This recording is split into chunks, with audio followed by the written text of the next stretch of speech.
Assalamualaikum warahmatullahi wabarakatuh rekan Rao dan selamat pagi warga Kota Padang Sidimpuan. Kembali lagi bersama Ici, tepatnya hari Jumat 28 Juli 2023. Dan sepertinya saat ini kita berbeda ya. Kalau biasanya kita di siaran melalui radio, kali ini kita ada bersama Bapak Kepala Dinas Sosial Kota Padang Sidimpuan, yakni Pak Zufri Nasution. Dan saat ini kita mau mengadakan bincang-bincang ya bersama Bapak. Dan ini kita sapa dulu Bapak Zufri Nasution. Assalamualaikum Pak, selamat pagi. Waalaikumsalam warahmatullahi wabarakatuh. Apa kabarnya nih Pak hari ini? Alhamdulillah sehat-sehat dan tetap bersemangat. Iya Pak, harus semangat ya Pak. Ya. Baiklah kalau begitu kita mulai saja ya Pak untuk bincang-bincang kita di pagi hari ini. Baik Pak, ini perkenalkan nama saya Nurul Mursida Siregar Pak dari Radio Adi Utama Kota Padang Sidimpuan, biasa dikenal Rao 105 FM Pak. Dan ini Ici mau mempertanyakan tentang tema kita hari ini, yakni pentingnya data untuk program Bansos yang tepat sasaran guna percepatan pengentasan kemiskinan Pak. Ini Ici mau menanyakan beberapa hal. Yang pertama ini Pak, apa yang melatar belakangi pemerintah nih Pak, terkhusus Dinas Sosial untuk mengadakan program bantuan sosial Pak? Ya, tentu program bantuan sosial itu dalam rangka percepatan penanggulangan kemiskinan. Baik dia kemiskinan yang sekarang istilahnya ada kemiskinan ekstrim maupun kemiskinan biasa, semuanya yang disebut dengan prasejahtera. Jadi tujuan utama adalah dalam rangka percepatan pengentasan kemiskinan. Itulah tujuannya. Iya Pak, itulah hal-hal yang melatar belakanginya ya, sehingga Dinas Sosial mengadakan yang namanya program bantuan sosial ini. Lalu Pak, siapa yang berhak menerima bantuan sosial tersebut Pak? Secara nasional, bantuan sosial ini sebenarnya adalah saudara-saudara kita yang terdaftar di DTKS. Data kesejahteraan sosial, data terpadu kesejahteraan sosial. Maka data kita secara nasional hanya satu, itulah DTKS. Bagi saudara-saudara kita sebenarnya walaupun mereka kurang mampu berada pada masyarakat prasejahtera, mereka sebenarnya belum bisa mendapat bantuan sosial apabila tidak terdaftar di DTKS. Oleh karena itu kita mendorong mereka bagaimana mereka bisa terdaftar di sana. Agar pemerintah pusat, pemerintah provinsi, pemerintah daerah bisa menetapkan saudara-saudara kita yang kurang mampu untuk mendapat bantuan sosial. Nah, siapa-siapa ini adalah tentu saudara-saudara kita yang terdaftar dengan mekanisme itu mulai dari desa usulannya, kemudian diusulkan ke Dinas Sosial, kemudian Dinas Sosial nanti melakukan verifikasi. Setelah kita verifikasi, kita bawa, kita kirim atau kita entry melalui SIG-NG, kita entry ke pusat. Kemudian pemerintah pusat oleh Kementerian Sosial Republik Indonesia menetapkan data terpadu kesejahteraan sosial berdasarkan yang kita kirim data-datanya. Itulah yang berhak mendapatkan bansos. Kalaupun ada satu-satu saudara kita yang mendapatkan bansos, dia tidak terdaftar di DTKS, tapi dia mendapat itu bantuan daerah. Kalau bantuan pusat tidak boleh. Itu bantuan dari Ya, daerah ya Pak? namanya bantuan sosial. Baik dia bantuan BPJS, itu sosial juga itu. Bantuan KIP SD, SMP, SMA, kuliah, bantuan sembako, bantuan PKH, listrik murah, dan seluruh namanya bantuan sosial itu harus ada di DTKS. Nah, yang mekanisme yang saya jelaskan tadi, itu harus terdaftar di DTKS. Kalaupun ada satu-satu bantuan dari daerah membolehkan, walaupun tidak terdaftar dibolehkan mendapat dia, itu satu-satunya itu. Jadi program nasional itu bantuan sosial yang dikucurkan pemerintah pusat itu semua harus terdaftar di DTKS, data terpadu kesejahteraan sosial. Jadi itulah penerima. Itulah dia yang berhak menerima bantuan sosial ya Pak? Iya. Baiklah kalau begitu, nah sejak kapan Pak program bantuan sosial pertama kali digalakkan? Mungkin kalau adanya tuh sejak dulu-dulu ya Pak, Dulu tapi sejak kapan Pak program bantuan sosial ini pertama kali digalakkan oleh Dinas Sosial terkhusus? Ya, sejak Indonesia merdeka sebenarnya bantuan sosial itu sudah ada karena itu amanat Undang-Undang Dasar 45. Di pasal 38 itu dijelaskan fakir miskin dan anak-anak terlantar dipelihara oleh negara. Namun selama ini belum terprogram sedemikian rupa, tapi setelah masa SBY, Bapak Presiden SBY, itu mulai digalakkan. Tahun 2010 itu sudah mulai digalakkan, sudah mulai terprogram, walaupun namanya pada saat itu adalah ada Rastra, kemudian ada Raskrim, beras untuk rakyat miskin. Sekarang ada namanya Bansos, semuanya Bansos memang, tapi sekarang semakin dipertajam namanya menjadi Bansos. Bansos ini ada PKH, yaitu bantuan bersyarat, ada sembako yang diterima setiap bulan, dan ada bantuan-bantuan lain yang kami sebutkan tadi. Ada KIS, ada KIP, ada listrik murah, ada BPJS dan sebagainya. Jadi digalakkan sejak Bapak Presiden Susilo Bambang Yudhoyono. Sejak pemerintahan Bapak SBY ya? Ya. Nah, untuk cara Dinas Sosial ini Pak mendapatkan data yang akurat terkait masyarakat yang berhak mendapatkan bansos. Kan mungkin Pak banyak nih masyarakat yang mungkin sebenarnya kurang layak untuk mendapatkan bantuan sosial ini Pak. Ya. Dan bagaimana cara Dinas Sosial mendapatkan data yang akurat terkait hal tersebut Pak? Ya. Jadi terkait dengan pertanyaan ini, kita bicara mekanisme dulu. Iya, Pak. Sesuai dengan Permensos 13 tahun 2021 tentang pengelolaan data fakir miskin, maka mekanismenya untuk mendapatkan data akurat, yang pertama kita Dinas Sosial menerima usulan dari desa kelurahan. Nah, desa kelurahan mendapatkan data awal ada dua cara. Yang pertama, perangkat desa atau lurah melakukan pendataan terhadap rakyatnya, maka mereka jaringlah saudara-saudara kita yang membutuhkan, yang dianggap kurang mampu. Cara kedua, yang tidak terdata dan menganggap dirinya layak mendapatkan bantuan sosial, dia datang secara mandiri ke kelurahan atau ke kepala desa untuk mengusulkan agar didaftar oleh lurah. Maka dua mekanisme ini, yaitu yang pendaftaran mandiri dan pendaftaran yang dilakukan oleh lurah desa, data ini dikirim dibawa ke Dinas Sosial, dilengkapi dengan satu, surat keterangan kurang mampu, kedua, berita acara musyawarah kelurahan atau musyawarah desa, ketiga, data. Ini semua dibawa ke Dinas Sosial, kemudian Dinas Sosial melakukan verifikasi dari data yang diberikan oleh kepala desa lurah. Maka oleh Dinas Sosial menurunkan tim ke desa kelurahan untuk memverifikasi data yang telah datang ke Dinas Sosial. Kami verifikasi dulu. Setelah diverifikasi nanti, dengan instrumen yang telah ditetapkan oleh Kementerian Sosial, maka data ini kami bawa, kami entry melalui aplikasi SIG-NJ. Data ini kami entry melalui aplikasi SIG-NJ langsung ke Kementerian Sosial. Kemudian diproses oleh Pusdatin.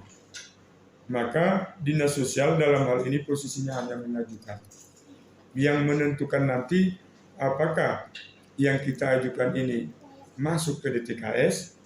Setelah masuk ke DTKS, apakah oleh Kementerian menetapkan menjadi penerima bansos, itu adalah Kementerian Sosial. Jadi kita hanya mengirimkan saja, mengirimkan data hasil verifikasi. Nah itu aja posisi. Baik, berarti dari lurah ya Pak, dari kelurahan, ya, lalu ke Dinas Sosial, tapi diverifikasi lagi ya Pak oleh Kita Dinas verifikasi Sosial. lagi. Iya, seperti itu. Baiklah, Untuk alasannya nih Pak, mengapa program bantuan sosial ini harus terus dijalankan Pak? Ya, program bantuan sosial harus dijalankan, Bu. Itu karena memang tingkat kemiskinan yang fluktuatif itu biasanya tidak bisa dihapus. Zaman ke zaman keluarga miskin tetap ada. Zaman waktu saat kita merdeka, kemiskinan ada. Di mana-mana ada. Sekarang pun kemiskinan ada, tidak berkurang. Kita hanya berupaya bagaimana mengurangi kemiskinan. Kalau menghapus kemiskinan tidak mungkin. Di negara maju sekalipun sejenis Amerika, sekarang bertambah penganggurannya. Kalau bertambah pengangguran, pastilah bertambah kemiskinan. Jepang negara maju, Bu, di sana ada kemiskinan.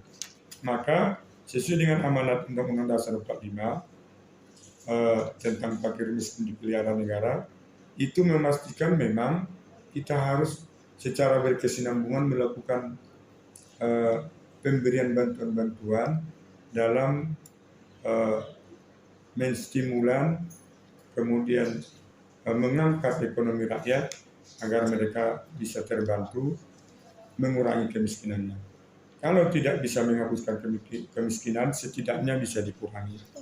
Jadi tidak pernah, Bu, kalau kemiskinan itu terhapus. Di Al-Quran pun disebutkan itu. Makanya dipastikan zaman ke zaman orang yang mampu harus punya zakat. Iya, Itu untuk orang-orang mampu. Kemudian berinfak. Kalau seandainya pun tidak berzakat, berinfak. Ini memastikan tidak akan pernah orang miskin hapus, tapi menguranginya, memeliharanya, kemudian membantunya tugas kita. Ya. Benar ya. Untuk menghapusnya tidak bisa ya Pak, Tidak tapi mungkin. untuk menguranginya mungkin itulah salah satu cara Ya. kita, yakni dengan adanya bantuan sosial itu ya Pak. Ya. Baiklah kalau begitu, nah dari Dinas Sosial sendiri Pak, apakah sudah melakukan sosialisasi kepada masyarakat Pak terkait bantuan sosial ini Pak? Ya, kita sudah melakukan sosialisasi secara formal dan secara informal dan non formal. Sebagai contoh, setiap bulan dilaksanakan MONEP P2K2, pertemuan peningkatan kompetensi keluarga. Ini memang penerima PKH, tapi kita selalu menyempatkan bahwa program bantuan sosial melalui dinas sosial ada, sehingga selalu kita sampaikan setiap bulan itu melalui PKH, agar PKH, karena PKH ini dari keluarga kurang mampu di desa, agar mereka juga nanti bisa menyampaikan kepada masyarakat. Kemudian lewat brosur-brosur, itu sosialisasinya kita sampaikan. Lewat pertemuan dengan kepala desa, itu sudah berulang-ulang kita laksanakan. Lewat pertemuan dengan operator desa, sudah kita laksanakan. Lebih lagi itu, kita sudah menciptakan sistem aplikasi baru, namanya Salak Manis Berdahan. Salak Manis Berdahan adalah sistem aplikasi di mana masyarakat desa kelurahan bisa sekarang mengurus administrasi kesejahteraan sosialnya melalui operator desa. Tidak harus perlu datang kemari. Mereka di desa bisa urus, kemudian mereka terima di situ juga kebutuhannya, tidak harus datang ke dinas sosial. Itu juga bagian dari program sosialisasi atau penyampaian. Jadi sudah banyak, Bu, polanya kita buat dalam rangka penyampaian atau sosialisasi bantuan sosial ini. Dan ini untuk pertanyaan terakhir nih Pak dari Ici. Menurut Bapak sendiri nih, di kota Padang Sidempuan ini, menurut Bapak apakah program ini sudah tepat sasaran nih? Hampir tidak tepat sasaran. Tidak, Pak. Kalau saya bisa berandai-andai, sudah kuatlah itu 50% tepat sasaran. Yang lainnya itu tidak tepat sasaran. Di mana persoalannya? Kita tidak berniat saling menyalahkan, tapi yang pertama, pemutahiran data itu harus dilakukan minimal 2 kali 1 tahun. Dinas sosial tidak mampu melakukan itu sekali 2 tahun. Pemutahiran. Iya, Pak. Kenapa? Anggaran kurang. Kedua, kalaupun anggaran cukup, kami tidak berani karena selalu orang lebih cenderung menyerang kami karena biayanya besar. Orang tidak sepakat biaya besar, tapi mau orang tepat sasaran. Mendata itu instrumennya untuk pendataan Bu bisa 5 lembar. Instrumen pendataan 5 lembar, mulai nama, tempat tanggal lahir, rumah, dikontrak atau tidak, gedung atau tidak, plafonnya seperti apa, lantainya seperti apa, TV-nya berapa inci, kulkasnya, itu 5 lembar itu instrumennya. Nah, maka itu berbiaya besar Bu. Ini diinput secara manual, baru dientry ke pusat.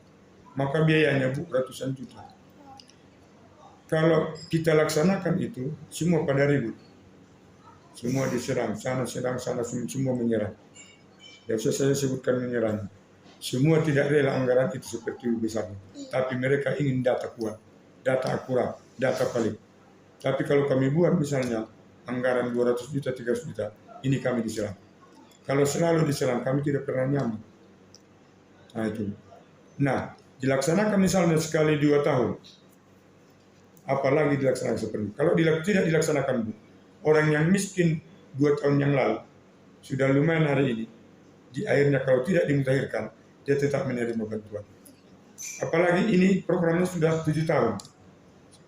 Untuk PKH sudah 7 tahun menjelang 8 ini. Kalau 7 tahun yang lalu lah dia menerima PKH karena memang dia miskin, ternyata tidak dimutakhirkan 7 tahun, mungkin sekarang dia sudah PNS. Dia sudah kaya raya, sudah pemborong. Nah, misalnya kayak Ibu Salimah sudah banyak uangnya. Kan? Mungkin Ibu 5 tahun yang akan datang sudah berduit. Tapi karena tidak ada pemutakhiran, tetaplah Ibu mendapat. Nah, sehingga kita usulkan pun yang baru, kalah yang baru dibuat yang lama. 7 tahun yang lalu Bu, misalkan si A penghasilannya hanya 500.000, dianggap dengan 2 anak, dianggap tidak terlalu miskin. Sekarang Bu, 500.000 dengan 2 anak, itu sudah miskin ekstrim. 1.500.000 itu masih miskin. Maka kalau satu orang hari ini kita usulkan Ibu dari penghasilannya misalnya 1.500.000, kita usulkan, padahal Ibu sudah menggap-gegap dengan 1.500.000. Yang 7 tahun yang lalu Bu, atau 10 tahun yang lalu, 500 dia uangnya, itu sudah dianggap itu belum miskin kali. Tapi karena data dia di sana tidak dimutakhirkan, tetap 500, datang Ibu 1.500.000, Ibu kalah terus, tidak pernah mendapat. Karena ini 500. Kenapa tetap 500? Tidak pernah dimutakhirkan. Akhirnya, padahal dia sekarang sudah maju, sudah banyak uangnya, maka dia lah tetap mendapat. Maka tidak tepat sasaran. Yang kedua penyebabnya, saudara-saudara kita penerima PKH dan sembako tidak mau jujur, tidak mau mundur. Ada namanya gradasi mandiri, mundur mandiri. Tidak mau. Justru mereka diam-diam pura-pura miskin agar mereka tetap dipertahankan. Saya buat kasus, tidak ditunjuk di mana tempatnya. Kita menemukan seorang ibu penerima PKH tidak mau tinggal di rumahnya yang baru dengan beton. Dia tinggal di rumah semi permanen yang buruk. Kenapa? Dia takut diketahui dia sudah kaya. Akhirnya dia tetap menerima bantuan sosial. Namun Ibu, suatu saat suaminya sakit. Belum ditempati ini, meninggal suami. Ini sebuah sebuah fenomena yang menyedihkan. Karena apa artinya tadi? Karena mereka masih lebih cenderung menikmati bantuan itu padahal mereka sudah layak untuk keluar. Jadi faktor mental penerima PKH ini, penerima bansos ini masih punya mental tidak baik, sehingga walaupun mereka sudah mampu tidak mau keluar. Jadi kesannya ketagihan gitu ya Pak? Ketagihan dinikmati Bu. Terlalu menikmati ya Pak. Banyak kita temukan Bu, jumpa di pasar sana emasnya banyak, tapi kalau pertemuan kami dia pura-pura miskin, kusut, dan nampaklah seolah-olah dia miskin. Jumpa di pasar emasnya ada. Itu tidak cerita-cerita itu fakta. Fakta. Makanya banyak yang tidak tepat sasaran, tapi kita tidak berdaya dengan kondisi ini. Iya Pak, baik. Tapi tetap ya Pak, Dinas Sosial terus berupaya untuk mendata siapa-siapa masyarakat yang memang layak ya Pak. Ya. Ya seperti itu. Dan untuk masyarakat mungkin yang sebenarnya sudah tidak layak mendapatkan bantuan sosial tersebut, ya mudah-mudahan segera ya Pak mereka mundur. Dan istilah kerados mandiri, mundur sendiri dengan kesalahan sendiri. Iya Pak. Sekarang Bu, sebenarnya kalau masyarakat kita mau, lurah mau, kepala desa mau, keplingnya mau, karena semua harus dari mereka. Iya Pak. Sudah adanya Bu, aplikasi kita yang baru, namanya Usul Sangga, yang terpadu sekarang di layanan SIKNJ. Usul Sangga ini terpadu dengan SIKNJ sekarang. Apa itu? Masyarakat boleh membuat sanggahan. Seseorang yang menerima bantuan bisa kita sanggah, kita usulkan lewat aplikasi ini agar yang bersangkutan tidak lagi menerima bantuan. Itu langsung ke kementerian. Operator sudah kita ajari, operator desa kelurahan. Kelurahan, lurah, dan kepala desa sudah kita ajari. Agar mereka memanfaatkan aplikasi ini untuk mengusulkan yang tidak layak agar mundur. Bisa dimundurkan Bu, mereka yang mengusulkan. Atau yang layak menerima tapi tidak menerima agar diusulkan. Itu usul sangga namanya. Ibu juga bisa. Masyarakat boleh. Dengan apa? Kalau ibu misalnya di kelurahan Sadaguan misalnya, ibu bisa usulkan di kelurahan ibu ada penerima PKH, ada penerima bansos yang sudah tidak layak lagi karena dia sudah punya ekonomi mapan, maka ibu usulkan agar diberhentikan lewat usul sangga ini yang melekat di SIKNJ. Maka kementerian langsung merespon itu. Kemudian kementerian memerintahkan kami untuk diperpal, diverifikasi dan validasi. Hasil perpal ini nanti kami kirim kembali, maka ibu nanti bisa yang ibu usulkan itu dipecat, dikeluarkan. Demikian juga yang mau menerima, ibu bisa mengusulkan seseorang ke kementerian melalui usul sangga agar dia menerima. Maka nanti kementerian memerintahkan kami untuk verifikasi. Ternyata hasil verifikasi kami kirim, ibu layak misalnya, ibu jadi mendapat. Hanya saja masyarakat kita belum memanfaatkan ini. Padahal sudah kita buat sosialisasi melalui kepala desa, melalui operator dan sebagainya. Tapi tidak dimanfaatkan masyarakat. Segala upaya sudah dilakukan ya Pak. Kita lakukan. Baiklah rekan Raw, itu dia ya bincang-bincang kita di pagi menjelang siang hari ini bersama Bapak Zufri Nasution selaku Kepala Dinas Sosial Kota Padang Sidimpuan.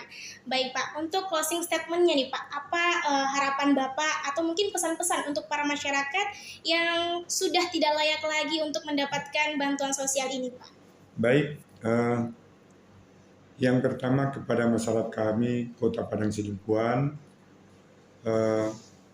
yang penerima bantuan sosial, baik PKH, KPM, dan lain sebagainya, jika sudah merasa mampu, segeralah melakukan graduasi mandiri atau mengundurkan diri sebagai penerima.